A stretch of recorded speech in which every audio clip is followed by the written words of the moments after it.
After 2 children and 10 years of marriage, she said, "I love you, but I need to feel alive again. Let's open our marriage." I stayed silent, but when she packed a bag for her weekend getaway, she returned to find empty wardrobes and divorce papers waiting on the kitchen table. A decade, that's 2 kids, a mortgage, countless inside jokes, and a million small moments that stitch 2 lives into one. It's watching your son take his first wobbly steps on the lawn you picked out together. It's holding your daughter's hand as she braves her first day of school. It's the quiet comfort of knowing someone so deeply that words aren't always needed. I thought our life was a castle, built stone by stone with shared dreams and sacrifices. I was mistaken. It was a fragile tower, and my wife Sarah was about to topple it with one shattering breath. The conversation happened on a mundane Tuesday evening. The kids, Noah 9 and Emma 7, were asleep. I was sprawled on the couch, half watching a football game, half checking work emails on my phone. Sarah sat at the other end, unusually still. She'd been off for months, distant, restless.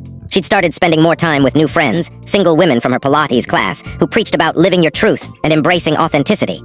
I thought it was a phase, a way for her to carve out an identity beyond being a mom and wife.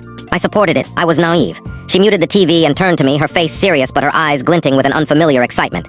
"Ethan," she said, her voice steady, like she'd rehearsed it. "I need to talk to you about something important." I set my phone down. "Okay, what's going on?" She inhaled deeply, as if bracing for a plunge. "I love you," she began, words that should have warmed me but instead felt like a prelude to something cold. "You're an amazing father and a good man, but I feel like I'm drowning. My entire 30s have been about being a wife and mother. I need to feel alive again. I need to feel desired, adventurous. I need to be me." A knot tightened in my gut. I had no clue where this was heading, but it wasn't good. "I've been reading a lot, talking with my friends," she continued, her voice gaining confidence. "And I think I know what we need. I think we should open our marriage." The words landed like a punch, draining the air from the room. Open our marriage.